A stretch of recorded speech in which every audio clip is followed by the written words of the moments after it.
లో లో మా అక్క వాళ్ళు రథం చేస్తున్నారు. ఇగోండి ఇక్కడ వంట కార్యక్రమం అయ్యింది.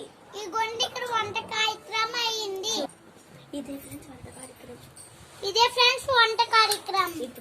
ఇప్పుడు ఇది అన్నం, ఇదేమో పొటాటో అండ్ మిల్ మేకర్ అండి. ఇది బిర్యానీ అండి, కైట్ పకోడీ అండి. ఇది మా సొంత అన్నయ్య.